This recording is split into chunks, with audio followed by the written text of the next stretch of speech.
kami akan menjelaskan materi tentang kecerdasan bisnis pada chapter 3 dan chapter 4. Berikut adalah nama-nama anggota kelompok kami.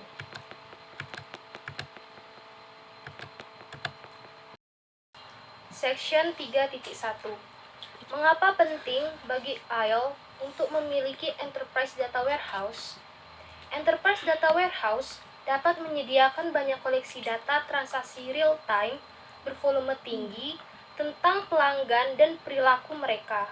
Perusahaan dapat mempercepat dan memperluas proses pengumpulan dan penyebaran informasi.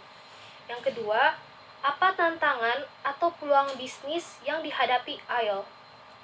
IEL merupakan salah satu perusahaan permainan publik terbesar di Amerika Serikat, tetapi bisnisnya sangat kompetitif. Kasino lain juga menawarkan permainan yang sama. Jadi, IEL harus menemukan cara untuk membuat suasana hiburan dapat melebihi harapan pelanggan. Sebelum IEL menerapkan Enterprise Data Warehouse, manajer kasino harus menunggu untuk meninjau data bulanan. Jeda waktu tersebut membuat kasino sulit mengidentifikasi tindakan apa yang harus diambil untuk meningkatkan kualitas perusahaannya. Yang ketiga, bagaimana proses yang diikuti IEL untuk mewujudkan Enterprise Data Warehouse? IEL menyewa tim manajemen yang memahami bagaimana Enterprise Data Warehouse dapat mendukung pengambilan keputusan di perusahaan. Tim tersebut akan membantu manajer IEL dalam memahami bagaimana mereka mencari cara untuk meningkatkan bisnis mereka. Yang keempat, apa manfaat penerapan Enterprise Data Warehouse di IEL? Penerapan Enterprise Data Warehouse membawa beberapa manfaat terkait ketepatan waktu dan detail data yang tersedia. Alih-alih laporan bulanan berumur 5 minggu, manajer sekarang dapat mempelajari berbagai laporan harian, mingguan, dan bulanan. Laporan tersebut mengelompokkan data menurut properti dan grup pelanggan tertentu, sehingga manajer dengan mudah membuat perbandingan di antara properti.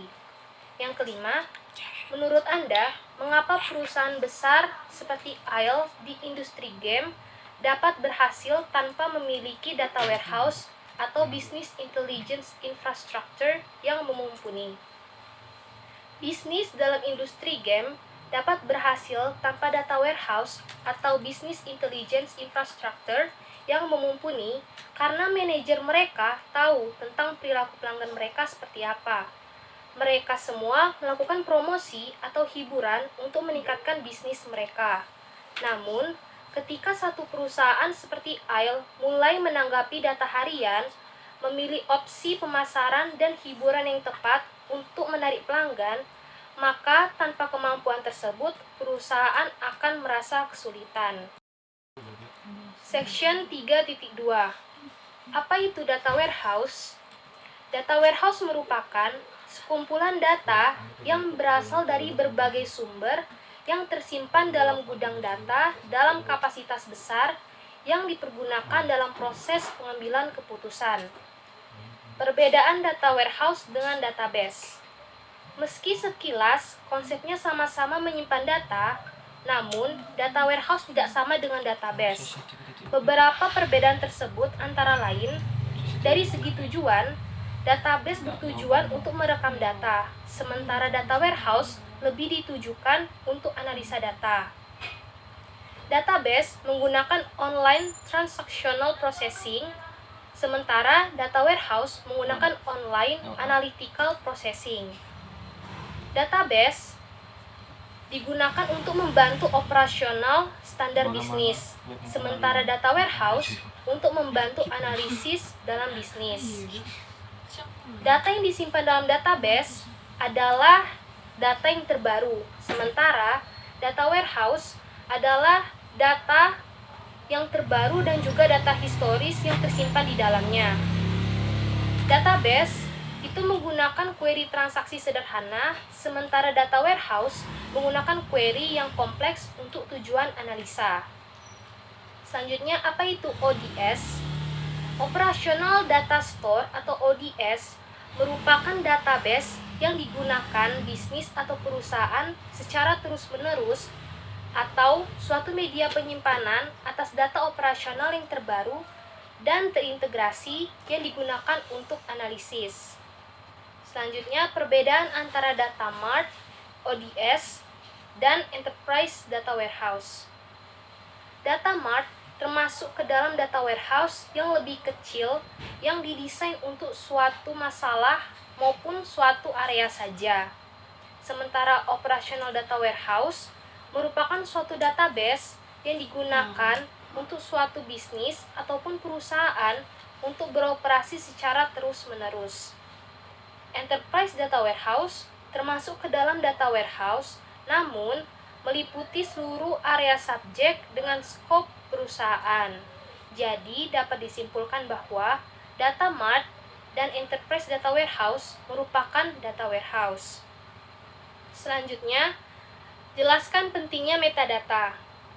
Metadata itu sangat penting karena metadata merupakan suatu cara bagaimana aplikasi dan pengguna dapat mengakses isi dari sebuah data warehouse, yang mana di dalamnya terdapat pengelolaan aspek keamanannya dan mengelola tentang aset informasinya.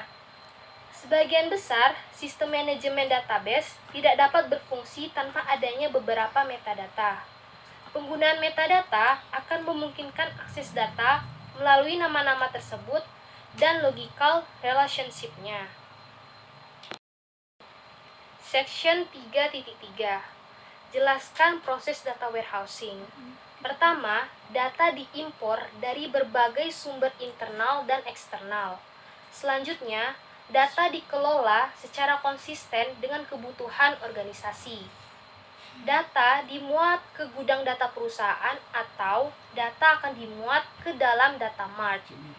Jika diinginkan, data mart dibuat sebagai subset dari Enterprise Data Warehouse atau data mart dikonsolidasikan ke dalam Enterprise Data Warehouse.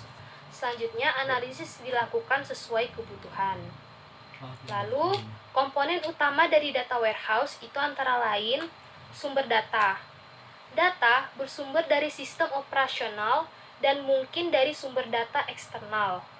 Yang kedua, ekstraksi dan transformasi data. Data diekstrak dan diubah menggunakan perangkat lunak khusus atau komersial yang disebut ETL.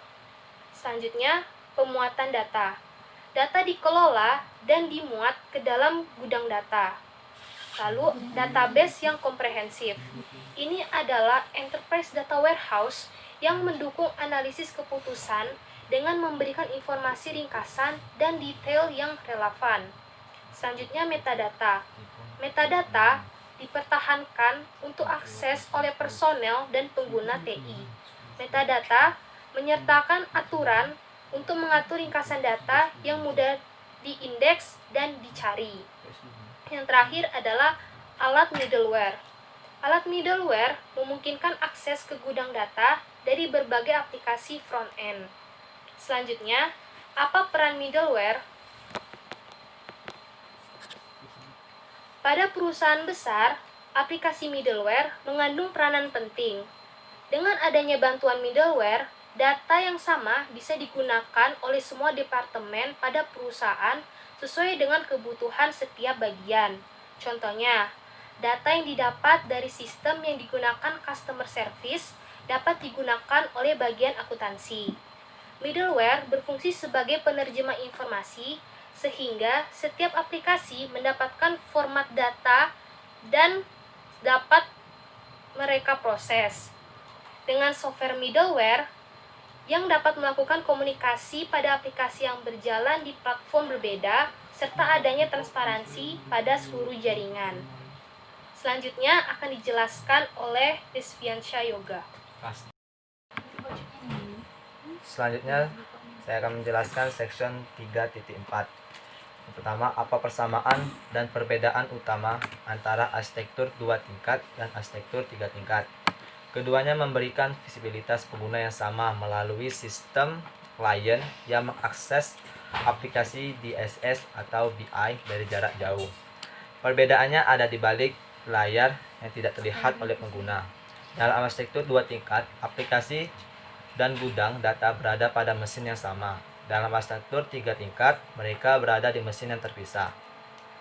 Soal yang kedua, bagian web mempengaruhi desain data warehouse dengan memungkinkan penggunaan data berbasis website. Yang ketiga, buat daftar arsitektur data warehousing alternatif yang dibahas dalam bagian ini. Yang pertama yaitu arsitektur data mart independen. Yang kedua, arsitektur bus dan data mart dengan data mart dimensi yang terhubung. Yang ketiga, arsitektur hub dan spoke pabrik informasi perusahaan. Yang keempat, arsitektur data warehouse yang terpusat. Yang terakhir yaitu arsitektur gabungan. Masalah apa yang harus dipertimbangkan ketika memutuskan arsitektur mana yang akan digunakan dalam mengembangkan gudang data? Sebutkan 10 faktor yang terpenting. Yang pertama yaitu saling ketergantungan informasi antar unit organisasi. Yang kedua, kebutuhan informasi manajemen atas. Yang ketiga, urgensi kebutuhan dan data warehouse. Yang keempat, sifat tugas pengguna akhir. Yang kelima, batas sumber daya. Yang keenam, tampilan strategis data warehouse sebelum implementasi. Yang ketujuh, kompatibilitas dengan sistem yang ada. Yang kedelapan, kemampuan yang dirasakan dari staf IT internal. Yang kesembilan, masalah teknis. Yang ke-10, faktor sosial dan politik. Yang soal yang terakhir yaitu arsitektur data warehousing mana yang terbaik. Mengapa? Dalam tabel 3.1, rata-rata skor penilaian untuk keberhasilan arsitektur yang menarik adalah kesamaan rata-rata untuk bus, hub, dan spoke, dan arsitektur terpusat. Perbedaan cukup kecil, sehingga tidak ada klaim yang dapat dibuat untuk keunggulan arsitektur tertentu di atas yang lain. Setidaknya berdasarkan perbandingan sederhana dari ukuran keberhasilan ini. Selanjutnya, section 3.5.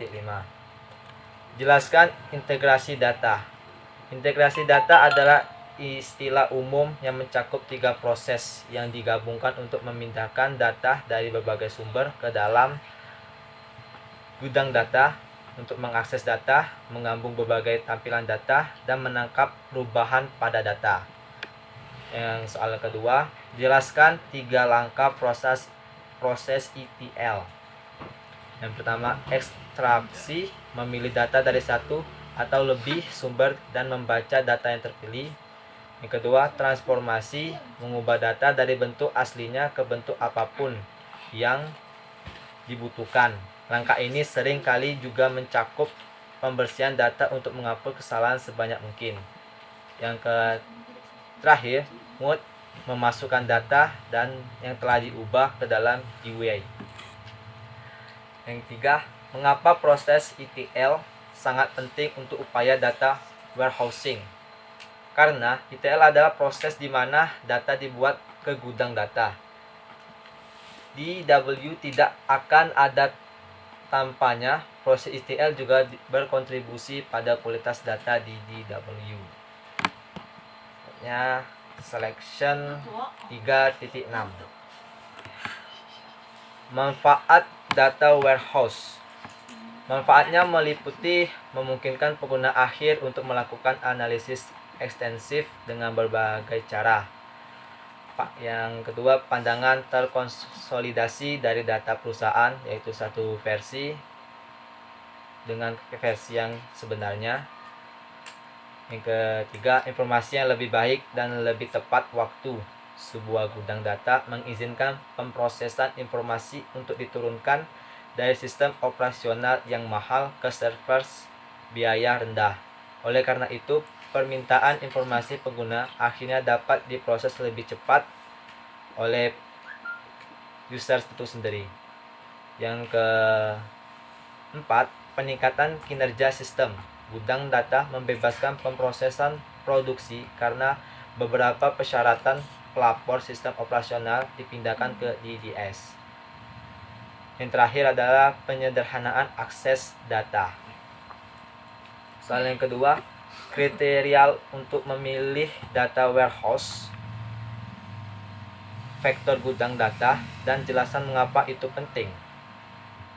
6 kriteria penting adalah kekuatan finansial, keterkaitan ERP, konsultan dan yang berkualitas, pangsa pasar, pengalaman industri, dan kemitraan yang mapan. Hal ini penting untuk menunjukkan bahwa vendor kemungkinan besar akan menjalankan bisnis untuk jangka panjang, memiliki kapabilitas dukungan yang dibutuhkan pelanggan, dan untuk menyediakan produk yang saling beroperasi dengan produk lain yang dimiliki atau memungkinkan di proses pengguna potensial. 3. Apa itu OLAP dan apa bedanya dengan OLTP? Data yang disimpan di gudang data dapat dianalisis menggunakan teknik yang disebut OLAP. OLAP adalah salah satu teknik analis data yang paling umum digunakan di gudang data. OLAP adalah pendekatan untuk menjawab pertanyaan ad hoc dengan cepat yang membutuhkan analisis data. OLTP berkaitan dengan penangkapan dan penyimpanan data. OLAP berkaitan dengan analisis data itu sendiri. Soal yang keempat, apa itu kubus? Apa yang dimaksud dengan menelusuri, menggulung, dan mengiris dan memotong? Struktur operasional utama di OLAP didasarkan pada konsep yang disebut kubus. Kubus di OLAP adalah struktur data multidimensi, aktual atau virtual, yang memungkinkan analisis data akan lebih cepat. Menggunakan OLAP, seorang analis dapat menavigasi melalui database dan layar untuk subset data tertentu, dan perkembangan dari waktu ke waktu dengan mengubah orientasi data dan memutuskan perhitungan analitis. Jenis navigasi data yang dimulai pengguna ini melalui spesifikasi, irisan melalui rotasi, dan lihat rincian atau ke atas melalui argensi, dan irisan melalui rotasi, dan lihat pencarian ke atas melalui operasi OLAP yang umumnya digunakan termasuk mengiris dan dadu, menelusuri ke bawah, menggulung, dan pivot. Slide adalah himpunan bagian dari larik multidimensi, biasanya representasi dua dimensi yang sesuai dengan himpunan nilai tunggal untuk satu atau lebih dimensi yang tidak dapat di himpunan bagian itu sendiri. Soal yang terakhir, apa rollup, mollup, dan OLAP itu? Apa perbedaan dengan OLAP? ROLIP adalah singkatan dari Relational Online Analytical Processing. ROLIP merupakan alternatif dari teknologi MLIP multidimensional. ROLIP meskipun alat analitik ROLIP dan MOLIP dirancang untuk memungkinkan analisis data melalui penggunaan model data multidimensi. ROLIP berbeda karena tidak memerlukan perhitungan dan penyimpanan informasi. Sebaiknya, alat ROLIP mengakses data dalam database relasional dan menghasilkan query SQL untuk menghitung informasi pada tingkat yang sesuai ketika pengguna akhir memintanya. MLOIP adalah alternatif dari teknologi ROLIP. MOLIP berbeda secara signifikan dari ROLIP karena memerlukan perhitungan dan penyimpanan informasi di dalam kubus operasi yang dikenal sebagai pemrosesan. MOLIP menyimpan data ini dalam penyimpanan array multidimensi yang dioptimalkan, bukan dalam database relasional. Selanjutnya, section 3.7. Apa saja tugas implementasi DW utama yang dapat dilakukan secara paralel? Menurut Rivers dan Solomon, memberikan beberapa pedoman mengenal pertanyaan kritis yang harus ditanyakan, beberapa risiko yang harus diberi bobot, dan beberapa proses yang dapat diikuti untuk membantu memastikan implementasi data warehouse yang sukses. Mereka menyusun daftar 11 tugas utama yang dapat dilakukan secara paralel. Yang pertama, membentuk perjanjian tingkat layanan dan persyaratan penyegaran data. Dua, identifikasi sumber data dan kebijakan data kelolanya. Yang ketiga, perencanaan kualitas data. Yang keempat, desain model data. Yang kelima, pemilihan alat ITL. Yang keenam, perancangan lunak database relasional dan pemilihan plafon. Yang ketujuh, transportasi data. Yang kedelapan, konversi data. Kesembilan, proses rekonsiliasi. Yang ke-10, pembersihan dan perencanaan arsip. Dan 11, dukungan penggunaan akhir. Soal yang kedua, sebutkan dan diskusikan pedoman penerapan DW yang paling menonjol. Yang pertama, manajemen senior harus mendukung pengembangan data warehouse. DW membutuhkan seorang juara proyek di posisi tertinggi dan bagan organisasi. Manfaat proyek DW mungkin sulit untuk diukur, sehingga dukungan manajemen membuat proyek lebih mungkin menerima pandangannya. Yang kedua, gudang data berbasis web mungkin memerlukan persyaratan keamanan khusus. Ini memastikan bahwa hanya pengguna resmi yang memiliki akses ke data. Yang ketiga, penggunaan data harus berpartisipasi dalam proses pengembangan. Partisipasi mereka penting untuk pemodelan data dan pemodelan akses. Partisipasi penggunaan memastikan bahwa DW menyertakan data yang dibutuhkan dan bahwa pembuatan keputusan dapat mengambil data yang mereka butuhkan. Yang keempat, implementasi DW membutuhkan keterampilan tertentu dari anggota tim, pengembangan, pengetahuan mendalam tentang teknologi database, dan alat pengembangan yang digunakan. Soal yang ketiga, saat mengembangkan data warehouse yang berhasil, resiko dan masalah, apa yang paling penting untuk dipertimbangkan dalam berpotensi untuk dihindari?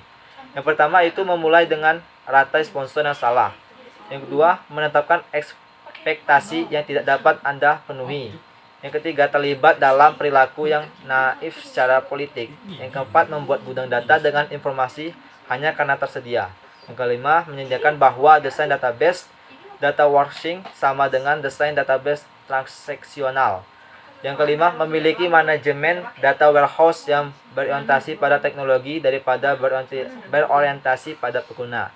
Yang ketujuh, berfokus pada data berorientasi catatan internal tradisional atau mengabaikan nilai data eksternal dan teks, gambar, dan mungkin suara dan video. Yang kedelapan, menyampaikan data dengan definisi yang tumpang tindih dan membingungkan. Yang kesembilan, meyakinkan janji akan kinerja, kapasitas, dan skalabilitas.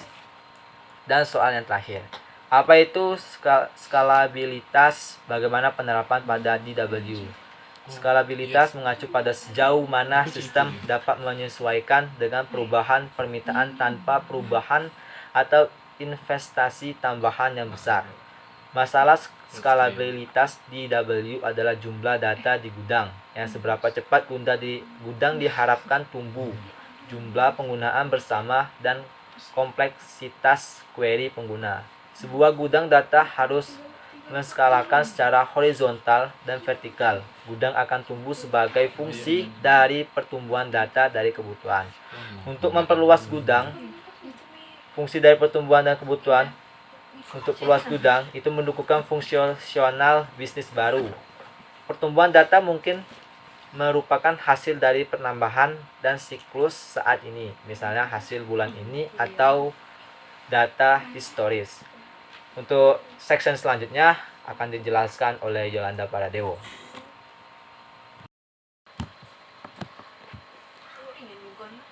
Section 3.8. Apakah RDW itu? Gudang data real time di mana data pengambilan keputusan diperbarui secara berkelanjutan saat transaksi bisnis terjadi, saat seperti gudang data aktif atau ADW. Yang kedua, sebutkan manfaat dari RDW. RDW memperluas manfaat data warehousing secara umum hingga pengambilan keputusan taktis, dan mungkin operasional ini memperdaya orang-orang yang bertransaksi secara langsung dengan pelanggan dan pemasok dengan memberikan mereka informasi untuk membuat keputusan. Ini kemudian dapat diperluas ke pelanggan dan pemasok itu sendiri, sehingga memperoleh hampir semua aspek layanan pelanggan atau SCM, logistik, dan seterusnya. Ini juga dapat memfasilitasi aktivitas bisnis elektronik, seperti ketika outlet penjualan seperti Overstock.com dikutip dengan teks menggunakan data historis untuk menentukan harga penutup baru. Yang ketiga, apa perbedaan utama antara gudang data tradisional dan RDW? Yang pertama, gudang data tradisional (RDW) digunakan untuk keputusan strategis dan terkadang taktis. Sebuah RDW untuk strategis dan taktis, terkadang operasional. Yang kedua, hasil pengguna TDW bisa jadi sulit diukur. Hasil pengguna RDW diukur dengan data operasional. Refresh rate TDW dapat diterima berkisar dan harian hingga bulanan. Data RDW harus tepat waktu. Ringkasnya, TDW seringkali sesuai RDW harus menyediakan data rinci, komunikasi menggunakan kecil di tingkat organisasi, dan berarti TDW mendukung beberapa pengguna bersamaan.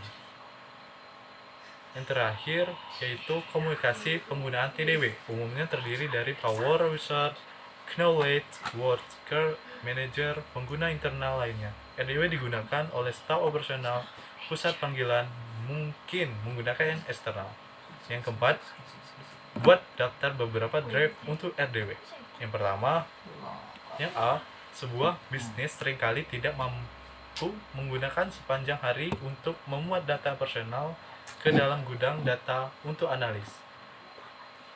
Selanjutnya, gudang data operasional telah menangkap snapshot dari status tetap organisasi alih-alih dalam data waktu nyata tambahan untuk menunjang setiap perubahan status dan pola yang hampir analog dari waktu ke waktu. Terus kita lanjut ke section 3.9. Yang pertama, langkah apa yang dapat diambil organisasi untuk memastikan keamanan dan kerahasiaan data pelanggan di gudang datanya. Langkah yang pertama, keamanan efek di gudang data harus fokus pada 4 bidang utama. Langkah pertama, menetapkan kebijakan dan prosedur perusahaan. Yang kedua, menerapkan prosedur dan teknik keamanan logis untuk membatasi akses. Ini juga termasuk autentikasi pengguna, kontrol akses, dan enkripsi. Yang ketiga, membatasi akses fisik ke lingkungan pusat data. Yang keempat, menetapkan proses tinjauan pengendalian internal yang efektif untuk keamanan dan privasi. Kedua, keterampilan apa yang harus dimiliki DWA dan mengapa? Keakraban dengan perangkat keras, perangkat lunak, dan teknologi jaringan berkinerja tinggi, karena gudang data didasarkan pada hal tersebut. Wawasan bisnis yang solid untuk memahami tujuan DW dan justifikasi bisnisnya. Keakraban dengan proses pengambilan keputusan bisnis untuk memahami bagaimana DW digunakan. Ketiga, teknologi terkini apa yang dapat membentuk masa depan data warehousing dan mengapa. Jadi gini, beberapa konsep dan teknologi yang baru-baru ini diperkenalkan dan akan memainkan peran penting dan menentukan masa depan data warehousing. Ini sumber akuisisi data dari beberapa sumber terbesar, yaitu web, media sosial, big data, perangkat lunak, sumber terbuka, perangkat lunak sebagai layanan, the exchange ASP model. Yang terakhir adalah komputasi awan atau cloud.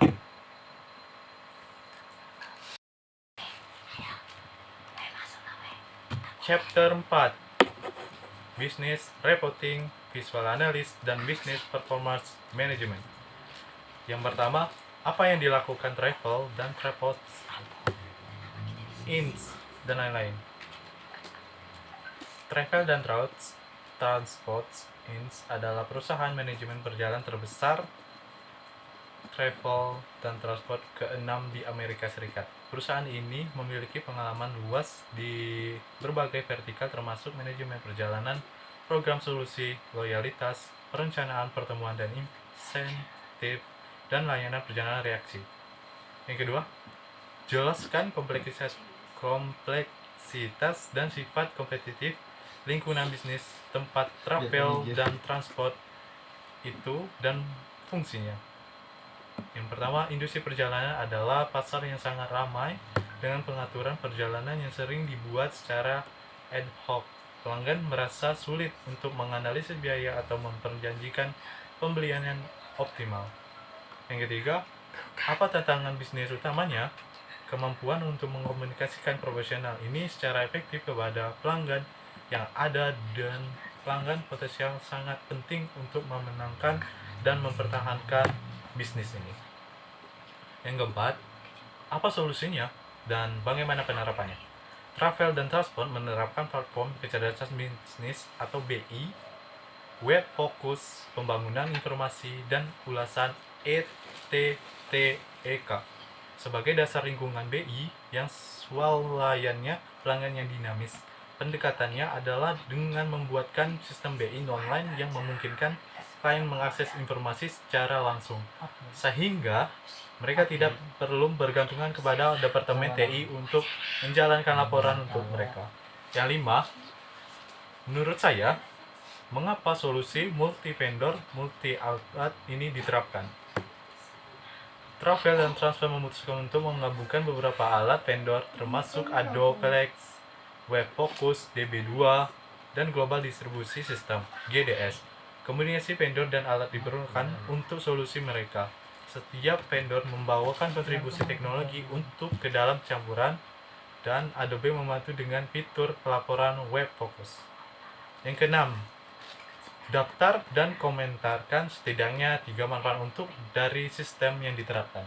4.2. Apakah laporan itu? Untuk apa mereka digunakan? Jadi, laporan adalah menyampaikan setiap artefak komunikasi yang disiapkan dengan maksud khusus untuk menyampaikan informasi dalam bentuk rapi kepada siapa saja dan siapapun yang membutuhkannya, kapanpun dan dimanapun mereka mungkin membutuhkannya. Yaitu kegunaannya untuk memastikan bahwa semua departemen berfungsi dengan baik, untuk memberikan informasi, memberikan hasil analis, untuk membentuk orang lain agar bertindak, dan untuk membuat memori organisasi sebagai bagaimana dan sistem pengetahuan. Yang kedua, apa itu laporan bisnis?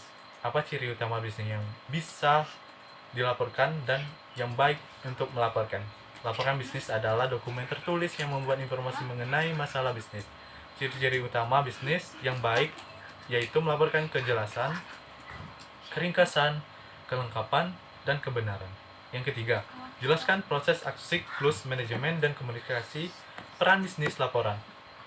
Tugas yang paling penting dalam sebuah proses siklus ini yaitu pelaporan dan pembuatan informasi, mengubah data sumber yang beberapa menjadi informasi yang dapat ditindaklanjuti dan bisa diproses. Yang keempat, daftar dan jelaskan 3 kategori utama laporan bisnis. Yang pertama, laporan manajemen metrik. Di banyak organisasi, kinerja bisnis dikelola melalui metrik, berorientasikan hasil untuk grup eksternal. Ini adalah perjanjian tingkat layanan SLA. Yang kedua, laporan jenis dashboard. Ide yang populer dan pelaporan bisnis dalam beberapa tahun terakhir adalah menjadikan berbagai indikator kinerja yang berbeda dalam satu halaman. Yang kelima, yang terakhir, apa saja komponen utama dari sistem pelaporan bisnis? Yang pertama, OLTP, Processing Kinerja Online, pasokan data, ETL, penyimpanan data, logika, bisnis, publikasi, dan jaminan. Oke, ini dari saya, dari Capture, Section 3 dan Section 4.2. Akan dilanjutkan dengan rekan saya, Biro dan Anji. Kita masuk di poin 4.3 untuk review questionnya. Yang pertama ada what is data visualization, why is it needed? Apa itu visualisasi data dan mengapa ini dibutuhkan? Visualisasi data adalah penggunaan representasi visual untuk mengeksplorasi, memahami, dan mengkomunikasi data. Hal ini dibutuhkan untuk dapat membantu memfasilitasi kreasi dan berbagai informasi bisnis yang hemat biaya. Yang kedua, what are the historical roots of data visualization? Apa akar historis dari visualisasi data? Visualisasi data dimulai dari awal 2nd century AD. Hal ini bisa kita temukan dari peta yang berasal dari eksplorasi geografis grab dari matematika yang membawa kita ke tahun 1600. Yang ketiga ada carefully analyze Carlos Joseph Minard graphical portrayal of Napoleon's march. Analisis dengan cermat penggambaran grafis Charles Joseph Minard tentang pawai Napoleon. Identifikasi dan komentari semua dimensi informasi yang ditangkap dalam diagram kuno ini.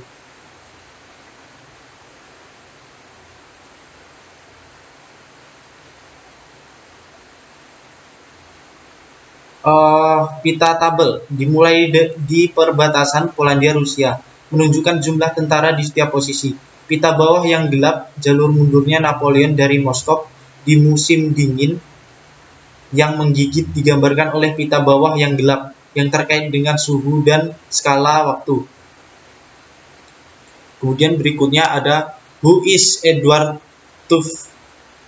Who is Edward Tooth? Why do you think we should know about his work? Siapakah Edward Tooth? Dan kenapa apa yang membuatmu berpikir kita harus mengetahui karya-karyanya? Edward Tooth merupakan statistician yang berasal dari Amerika karena beliau merupakan pionir dari data visualisasi. Kemudian berikutnya ada what do you think the next big thing is in data visualization?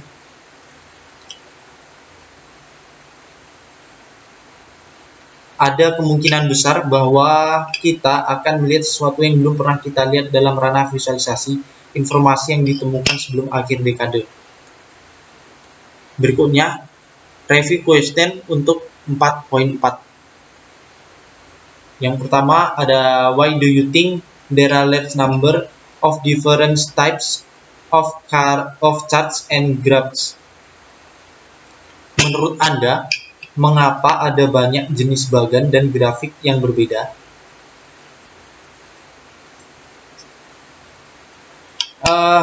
Jawabannya adalah karena beberapa diagram atau grafik lebih baik dalam menjawab jenis pertanyaan tertentu. Yang kedua, what are the main difference among line, bar, and pie charts?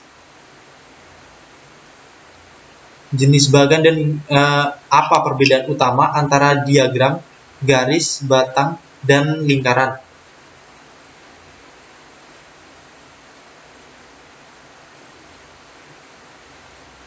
When should you choose to use?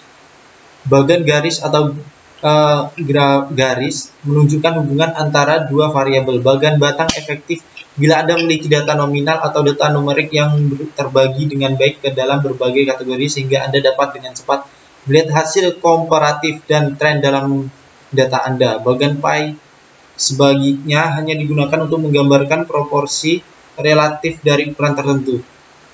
Yang ketiga, why would you use a geographic map? Kenapa Anda harus menggunakan geographic map? What other types of charts can be combined with a geographic map? Apa tipe-tipe chart yang bisa dikombinasikan dengan geographic map?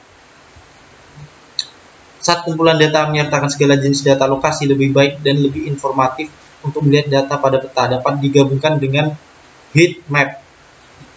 Kemudian ada find two more charts that are not covered in his section and comment on their usability. Temukan dua lebih karakter yang tidak terdapat pada section ini dan beritahu apa kegunaan mereka. Waterfall map dapat digunakan untuk melihat pergerakan saham dan radar map dapat digunakan untuk menganalisis data 5 porters. Kemudian kita masuk ke 4.5 review question. What are the reason for the recent emergency of visual analytics? Apa yang menjadi alasan untuk pembaruan emergency of visual analytic. Karena sebagian besar solusi dapat ditawarkan oleh bisnis yang memberikan informasi visual dan analisis visual.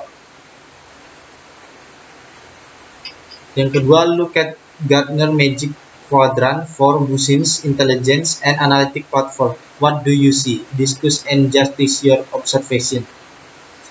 Magic Quadrant menempatkan penyedia dalam 4 kelompok, pemain khusus, penantang, visioner, dan pemimpin dalam 2 dimensi kelengkapan visi sumbu X dan kemampuan untuk mengeksekusi sumbu Y seperti yang ditunjukkan dengan jelas oleh kuadran. Sebagian besar penyedia BI atau BA yang terkenal ditempatkan dalam kategori pemimpin, sementara banyak penyedia yang kurang dikenal, relatif baru, dan baru muncul ditempatkan dalam kategori pemain khusus. Berikutnya ada what is the difference between information visualization and visual analytic. Analitik visual adalah kombinasi visualisasi dan analitik prediktif, sedangkan visual analitik adalah visualisasi informasi ditunjukkan untuk menjawab apa yang terjadi dan terkait erat dengan kesadaran bisnis, laporan rutin, kartu skor, dan dashboard. Kemudian, why should storytelling be a part of your reporting and data visualization? Mengapa Anda harus menceritakan setiap bagian dari laporanmu dan data visualisasi? Cerita menghidupkan data dan fakta. Story dapat membantu kita memahami dan mengurutkan dari kumpulan fakta yang berbeda, membuatnya lebih mudah untuk mengingat poin-poin utama dan dapat memberikan gambaran yang jelas tentang seperti apa masa depan nantinya. Cerita juga menciptakan interaktivitas, orang memasukkan dirinya ke dalam cerita dan dapat berhubungan dengan situasinya. Berikutnya ada what is high power visual analytic environment? Why do we need it?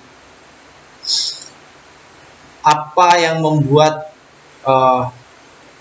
tingginya power visual analytic environment?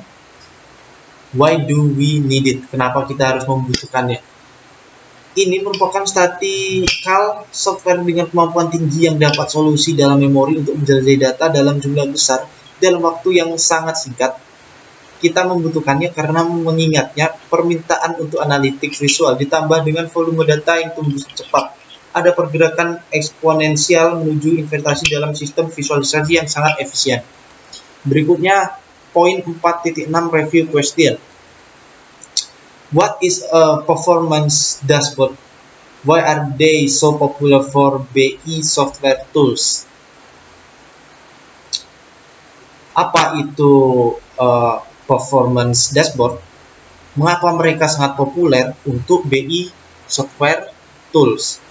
Dashboard kinerja adalah komponen umum dari sebagian besar, jika tidak semua, sistem manajemen kinerja, sistem pengukuran kinerja, rangkaian perangkat lunak BPM, dan platform BI. Karena dashboard memberikan tampilan visual dan informasi penting yang dikonsolidasikan dan diatur pada satu layar, sehingga informasi dapat dicerna dengan sekali pandang dan dengan mudah dibor dan dieksplorasi lebih lanjut. Jadi setelah apa yang dijelaskan oleh saudara Aji tadi, nah di sini saya akan menjelaskan poin 4.7, yaitu what is business performance management? How does it relate to BI? Nah, mengacu pada proses bisnis, metodologi, metrik, dan teknologi yang digunakan oleh proses bisnis untuk mengatur atau memantau dan mengelola kinerja bisnis. Itulah apa yang disebut dengan performance management. Nah, what are the 3 key components of BPM system?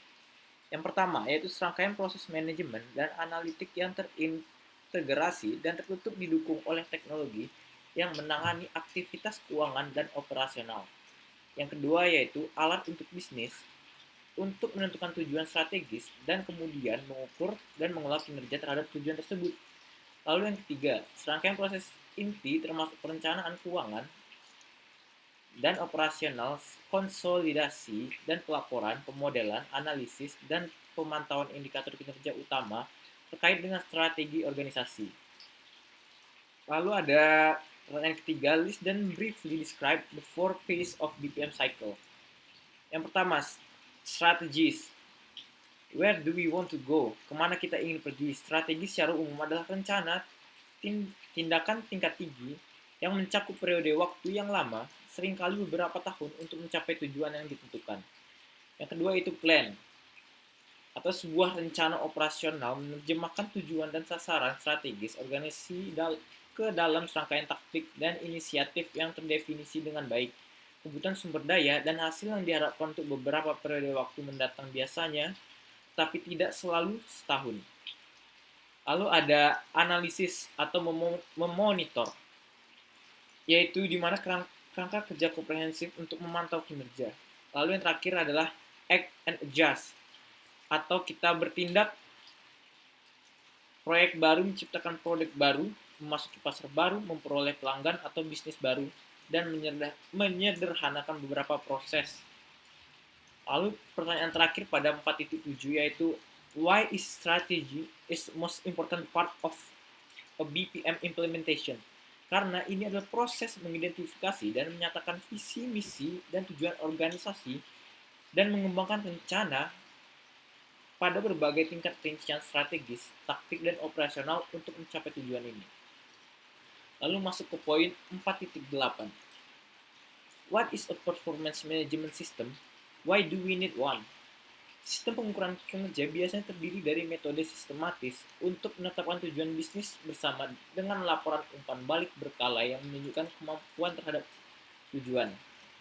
Lalu pertanyaan kedua, what are the most distinguishing feature of KPLS? Yang pertama itu adalah strategi, yang kedua itu target, yang ketiga itu ada range, yang keempat ada encoding, kelima time frame, dan yang terakhir yaitu benchmark. Pertanyaan ketiga, list and briefly define four of the most commonly cited operational area of KPLS. Yang pertama, customer performance, yaitu matriks untuk kepuasan pelanggan, kecepatan dan akurasi resolusi masalah, dan retensi pelanggan. Yang kedua yaitu service performance, yaitu metrik untuk tarif resolusi panggilan layanan, tarif pembaruan layanan, perjanjian tingkat layanan, kinerja pengiriman, dan tarif pengembalian.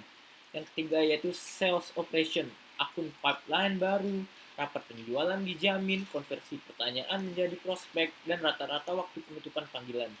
Dan yang terakhir yaitu sales plan atau forecast, yang dimana yaitu metrik untuk akurasi harga, untuk pembelian, rasio pesanan pembelian pemenuhan, kuantitas yang diperoleh, rasio perkiraan rencana, dan total kontrak tertutup. Pertanyaan terakhir pada poin ini yaitu what is a performance measurement system? How does it work? Setiap sistem manajemen kinerja memiliki sistem pengukuran kinerja. Setiap sistem manajemen kerja pasti memiliki sistem pengukuran kerja, tapi pengukuran kerja belum tentu memiliki manajemen kinerja. Ini didasarkan pada 4 perspektif dunia dengan ukuran keuangan yang didukung oleh pelanggan, internal, dan metrik pembelajaran dan pertumbuhan. Lalu masuk ke poin 4.9, yaitu what is a balance scoreboard? Where did it come from? BSC atau balance scorecard adalah performance management system. Metodologi ini pertama kali diperkenalkan oleh Kaplan dan Norton di Harvard Business Review. What are the 4 perspectives that BSC suggests us to use to view organization performance? 4 perspektif, yaitu pelanggan, keuangan, proses bisnis internal, pembelajaran dan pertumbuhan, dan tujuan pengembangan, ukuran target, dan inisiatif relatif terhadap masing-masing perspektif ini. Lalu masuk ke pertanyaan ketiga, why do we need to define separate objective, measure, target, and initiative for each of these 4 BSC perspektif? Kenapa sih kita harus mendefinisikan? Karena untuk mencapai visi kami, bagaimana mempertahankan kemampuan kami untuk berubah dan meningkat, kita mendefinisikan terlebih dahulu. Yaitu, lalu pertanyaan nomor 4. What is the meaning of and motivation of balance in BSc? Nah, the meaning yaitu pengukuran kinerja dan metodologi manajemen yang membantu menerjemahkan keuangan organisasi pelanggan, proses internal, serta tujuan dan target pembelajaran dan pertumbuhan menjadi serangkaian inisiatif yang ditindaklanjuti. Lalu pertanyaan terakhir, what are the difference and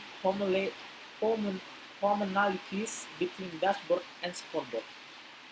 Nah, kartu skor untuk memantau penyelarasan dan keberhasilan strategi dengan sasaran strategis. Kalau dashboard digunakan untuk tingkat operasional dan taktis. Lalu masuk poin yang terakhir 4.10. What is Six Sigma? How it used as performance measure system. Six Sigma menyediakan sarana untuk mengatur dan memantau proses utama yang terkait dengan profitabilitas perusahaan dan untuk mempercepat peningkatan kinerja bisnis secara keseluruhan. Menyediakan cara langsung untuk mengatasi masalah kerja setelah masalah tersebut diidentifikasi atau dideteksi. What is the MAIC? Please and briefly describe the step involved the MAIC. Nah, the MAIC adalah model peningkatan bisnis loop tertutup dan mencakup langkah-langkah dalam menentukan, mengukur, menganalisis, meningkatkan, dan mengendalikan suatu proses.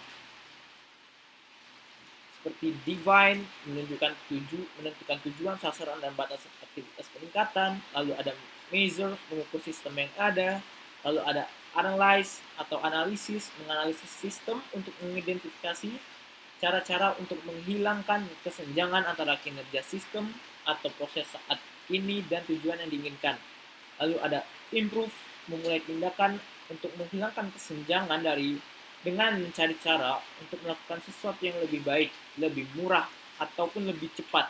Gunakan manajemen proyek dan alat perencanaan lainnya untuk menerapkan pendekatan terbaru. Lalu ada kontrol, yaitu melembagakan sistem yang ditingkatkan dengan modifikasi sistem kompensasi dan insentif, kebijakan, prosedur, perencanaan sumber daya manufaktur, anggaran, instruksi operasi, atau sistem manajemen lainnya. Lalu pertanyaan ketiga, compare BSc and Six Sigma as two competing performance measurement system.